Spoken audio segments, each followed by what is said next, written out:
Hello, listeners, and welcome to another episode of Health Talk Radio Africa. Listeners, where does your child go to relieve themselves? How is your child's human waste disposed of? Yes, these are tough questions.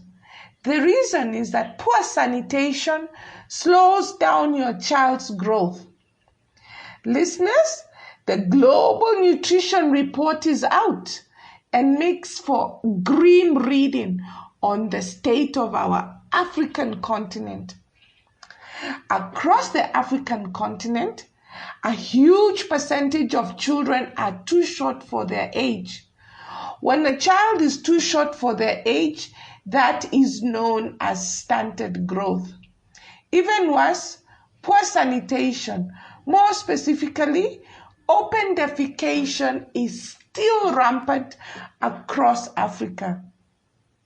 Listeners, how many times have you seen a child defecate out in the open? After a short time, children are crawling, running around, and playing where open defecation took place. In the 1970s, doctors, scientists discovered that in regions where poor sanitation, children's growth was interfered with. The children did not grow well. Their height is too short for their age. These children can be fed well, but the growth remains stubbornly slow. More than 50 years of nutrition programs around the African continent have not managed to eradicate the children's stunting rates. In today's episode, we discuss the link between poor sanitation and your child's growth. We have a very special guest who deals with health and sanitation issues at national level and gives a glimpse into community-based solutions. Our podcast today deals with a topic that uses language that may be offensive to sensitive listeners. Caution is encouraged.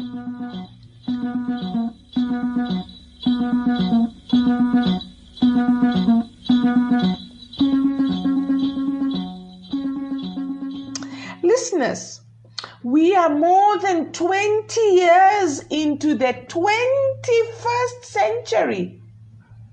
How is it that we are still dealing with open defecation in our African communities?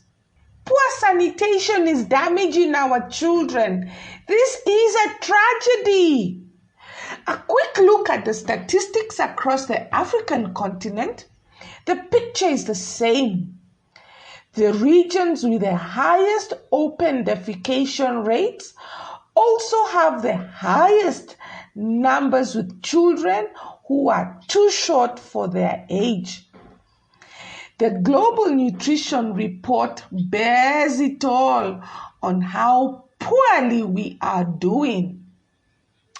West Africa region is the most affected, with close to 25% of the population practicing open defecation, and a total of 30% of their children are stunted or too short for their age. The countries with the lowest rates of open defecation are found in Northern Africa and one or two countries in Southern Africa, where open defecation is close to 0%. As a result, these countries have low child stunting rates. For East and Central Africa, the regional statistics are not available. However, if you look at individual countries of Eastern and Central Africa, open defecation is close to 35% of the population defecating out in the open. Not surprising, close to 30% of the children are too short for their age. Globally, 55% of stunted children are a result of open defecation.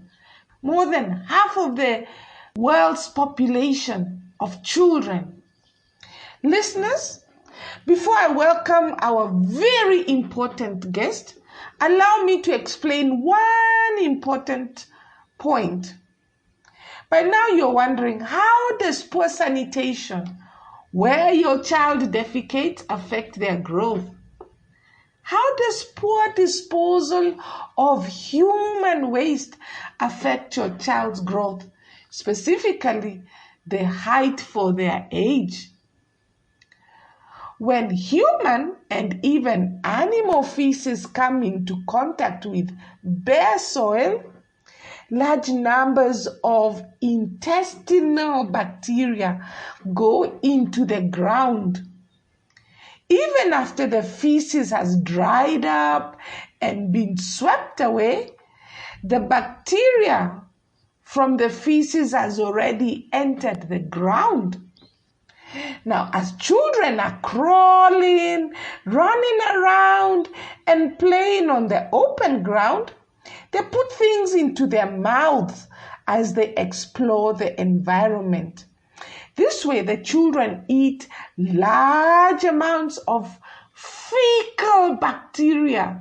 The bacteria will enter the intestines, cause health problems such as diarrhea and inflamed intestines. This condition is called environmental enteropathy, otherwise known as EE. The damage does not stop at the intestines. The fecal bacteria gets past the intestines into the bloodstream. The bacteria then set off a continuous low-level infection and immune reaction. The child does not display any symptoms of illness, but the low-level infection and immune reaction drains off energy and nutrients from the child. Energy and nutrients that could be used for growing are drained off. Over time, the child does not attain the right height for their age. Their growth is stunted off.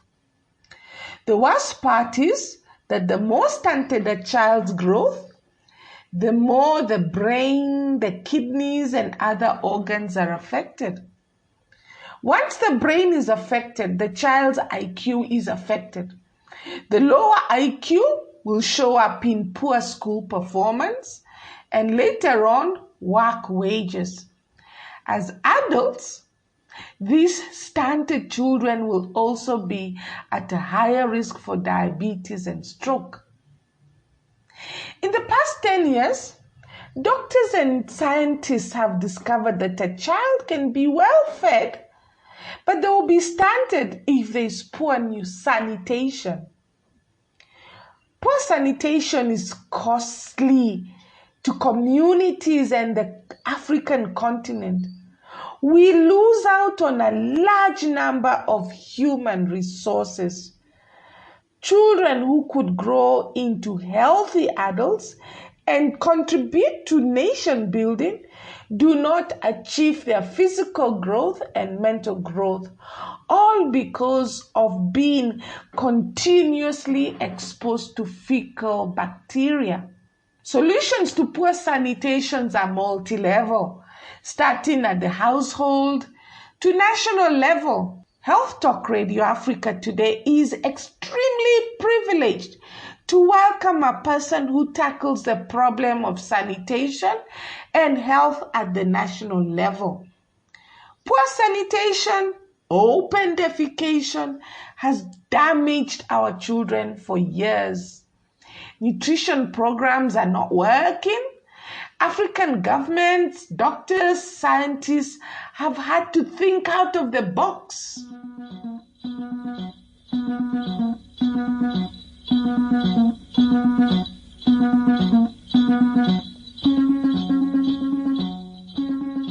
Listeners, I am privileged to welcome Dr. Mary Karumba, an economist. She holds a PhD in economics from the University of Cape Town, South Africa. Dr. Karumba works with the State Department for Economic Planning in Kenya. She utilizes research to understand the cause of underdevelopment, and she crafts solutions towards development goals. She was appointed to the National Information Platform for Food and Nutrition and as a project liaison officer by the State Department for Economic Planning.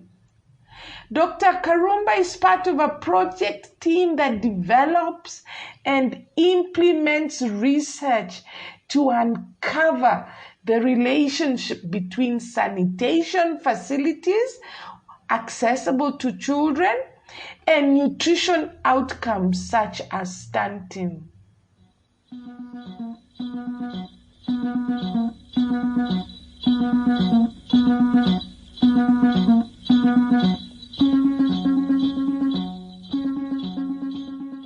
Thank you, Dr. Mary Karumba. Welcome to Health Talk Radio Africa. Really, thank you for your time. It's a pleasure. I have to be really honest. We are in the 21st century, surely. Yes. And we are talking about open defecation. Yes. And as you have heard, the open defecation affects the children's growth. Yes. What economic losses can you see from your point of view, from the State Department of Planning? What do you see that we are losing? So the economic losses are at different levels. They are massive. You have first to take this child for treatment to stop the diarrhea. So all those are health expenses. That's the first line of what you would see as a consequence of that exposure to unclean environment or poor sanitation environment. So that's the first round. The second round is that this is a child. Mostly we are talking, for the purposes of this, we are talking about children who are less than 5 years. Those are children. Yes. Yeah. These are children who are under a mother or a caregiver. And for the typical rural household or the average household, the child is with the mother. So the mother has to leave what she does for a living to take care of this child. Again, those are lost days of work and by extension wage. So you add that to the medical expenses. And especially to a country where we have a lot of what you call out-of-pocket expenses on medical care is very expensive. Very expensive in these countries. Now you add the mother's loss. So I'm just trying to show you how we proceed with the losses. So that is one child, one mother. Yes. So the more children you have getting infected, the higher the losses. Yes. The other thing is that once a child gets stunted, as a result of those repeated events because of poor sanitation, it affects their long-term growth. So if you are stunted when you are young, we know very well that it affects your developmental milestones. Yes. So you will have children manifesting some weaknesses, especially like the learning abilities or any other physical abilities, just because they got. So you'll have adults manifesting that limitation because they suffered malnutrition caused by the diarrhea. Yes. And they are suffering this when they are supposed to be in the labor market. So that is This is years later now. Very many years later. So there is the loss that you'll see now. The children And there is the loss that you are going to see when that child is of adult labor production age. So this person would have been a very bright engineer, but they did not get that because the stunting and other sicknesses emanating from this lack of sanitation or attributed to lack of sanitation dragged them back. So that is the way the losses are. I'm seeing you've got some data over here. Can you share some statistics? We managed to collect 18,000 children. So out of those 18,000 children, we noticed that the level of stunting of children was more where you had what you would call poor sanitation facilities. And by poor sanitation facilities, the worst is the open defecation, where there is no facility at all. And the second worst is where you have just a pit latrine, which is not covered, meaning that flies are getting inside The pit latrine, eating what is there. Then you meet with them in the kitchen, or they meet with your child when it is seated around the environment, and they transmit, those things. So out of that data, we noticed that the households that were practicing what you would call the open defecation were around 2.1%. And the households that had just a pit latrine, which is not covered, which we call an improved sanitation facility, they were 22%. So you can see it's a huge. That's a quarter of the population. Exactly. So when you talk about the potential of poor sanitation to affect the children is high, because we have higher numbers. And I think although we have very small proportion of the population, when you look at the real numbers, these are people. We are talking about people. So even if the proportion is small, we ought not to rejoice or to be complacent, because these are human beings. And the loss of one human being due to poor sanitation is quite a painful event in this century, as you have said. Wow. Yeah. For all technical purposes, the pit latrine, which is very common in households, is treated as open defecation. It is that simple. The facilities being poorer in the rural household. Poorer? Yes. I thought that would be a bit better because of the extra space. Apparently not. And fresh air. Apparently not. So it's worse in the rural So area. you will get, if you get all the rural households in that sample, so you'll get that around 23% of them were practicing open defecation. But if you go to the urban households, I think because of the limits that, for instance, outside slums, this cannot be permitted, you'll only get 2.1%. So you can see the distance. I said the 2.1% because I was being conservative. On the part of stunting, using the same data, so you had around 26% of the kids were stunted. And again, we have a glaring difference between the prevalence in rural households and in the urban households. So you can see again, turn those into numbers. You had 18,600 children. You are saying around 30% in the rural areas are stunted. And overall, you are saying 26 are stunted. And those are human beings. They are children. Even in terms of what you call children rights, what are you talking about? Wow. Listeners, we may be using a word stunted, but think about it this way. You meet a 17-year-old or a lady or a child who says they're 17, but when you take a look at them, they look like a 10-year-old. Yes. In all fairness, is wearing the clothes of a 10-year-old. Yes. And if you classify them in the other 17-year-olds in that village, the person is too short. Too short. So you do that you line up all the children in that village who are less than 5 years. So you'll notice that there is a child who is too short for their age. For their age, so whether you are 1 year old, you are too short for a 1 year old. Yes. Or you are too short for a 2-year-old or a 5-year-old. Those are the ones we collect and we say that they are stunted. They are not growing towards where their age they should be. Yes. And all this comes to sanitation, open defecation. Yes. In your work here at the State Department of Planning, have you seen a big difference where a community comes and says, okay, you've educated us, and now let us build a pit latrine? Yes. Just one. Yes. Have you seen it make a difference? So they can build it. There is another aspect of behavior. The toilet can be there, but no one is going inside. You know, that's the problem that is in the literature. Exactly. A lot of NGOs are building pit latrines, but for the community to accept to go use that toilet And some will even tell you, I go and defecate behind Yes. the pit latrine. Yes. And you don't know what to tell the person. I think because that is what they have known. There are things that we do which become part of our socialization. Yes. And it takes a lot of longer and many years of intervention to try and change the perception of that person. So perhaps changing an 80-year-old or a 70-year-old is harder than changing a child who is going in school, because they are still in the formative stage of mind. You can change their perception. That is why a lot of education programs are supposed to also target the children. You target so many people based on where they belong, because you cannot go and teach an 80-year-old about the importance of a toilet the way you would do to a child in school.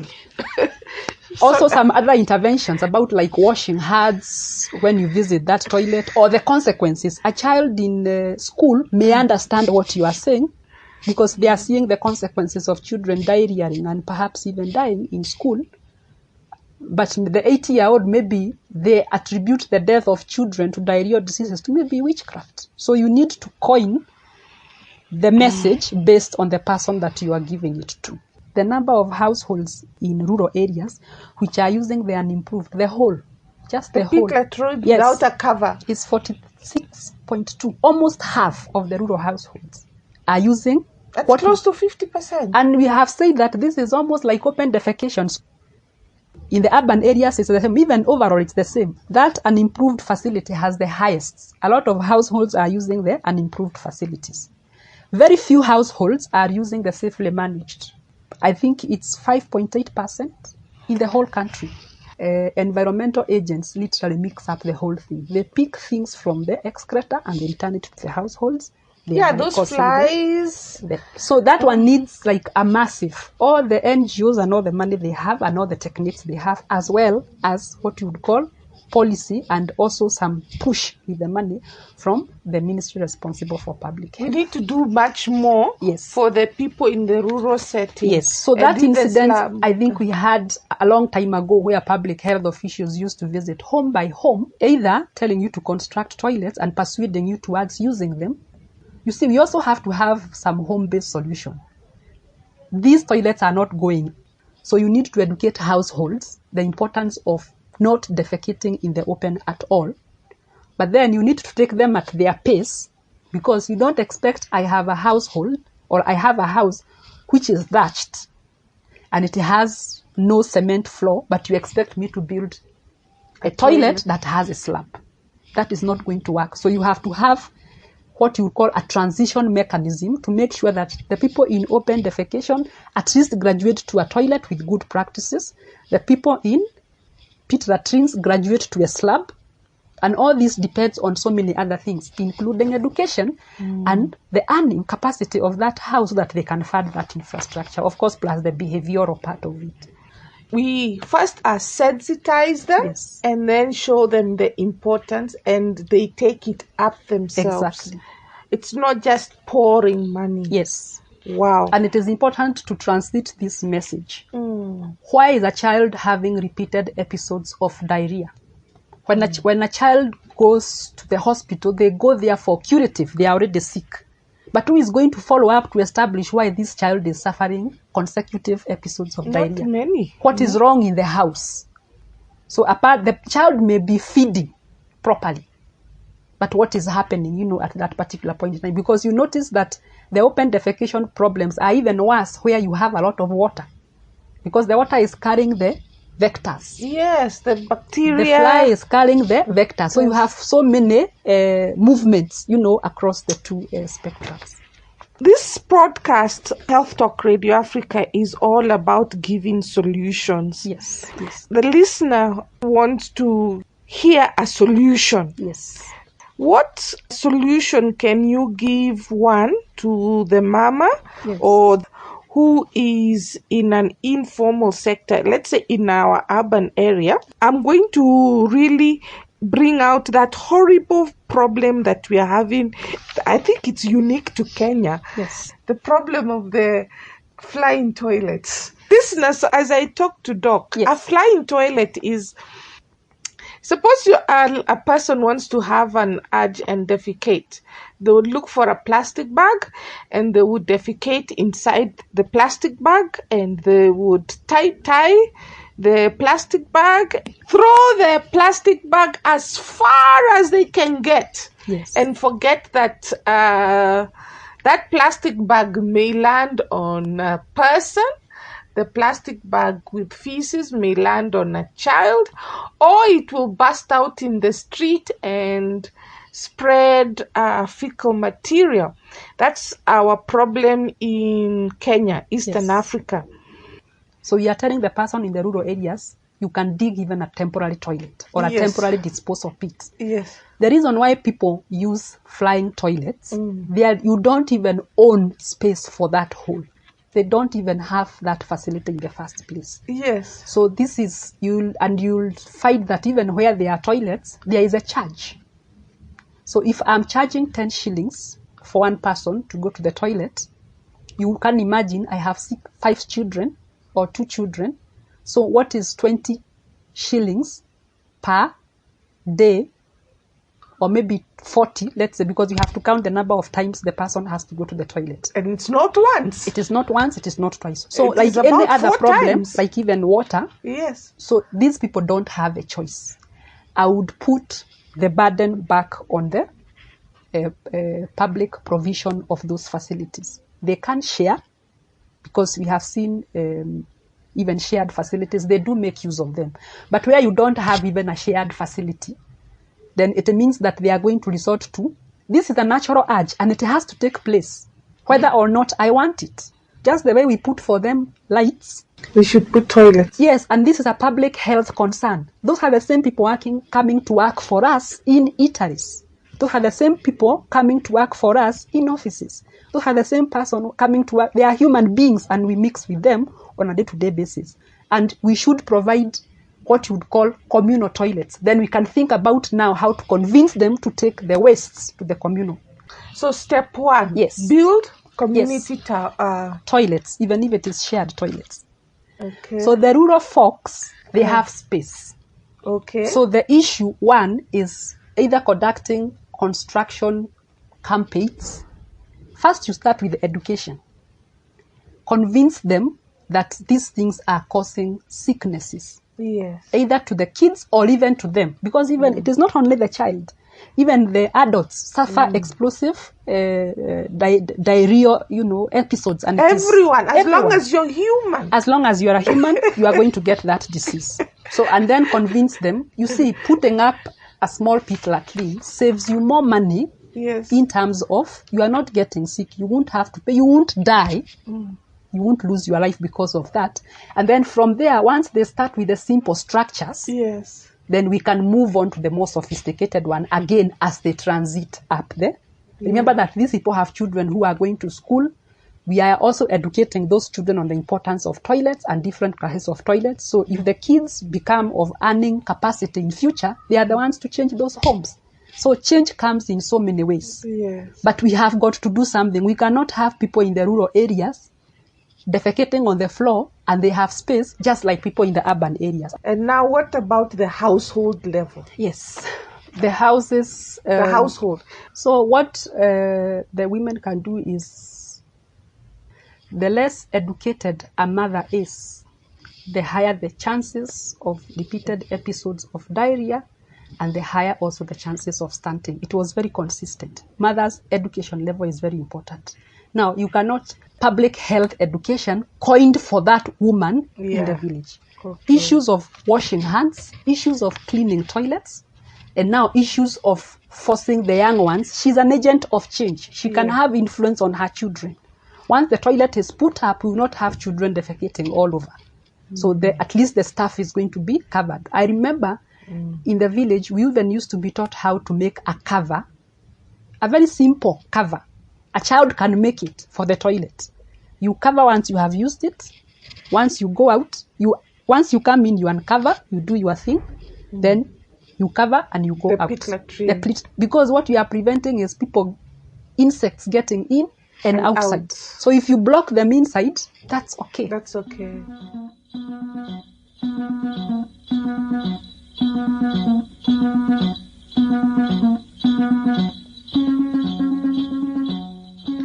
Listeners, here at Health Talk Radio Africa, we are all about giving you solutions.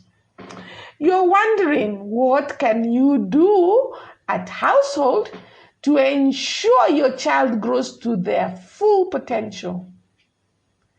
The ultimate goals are to remove children from where there are feces and stop fecal bacteria from entering their mouth and being swallowed.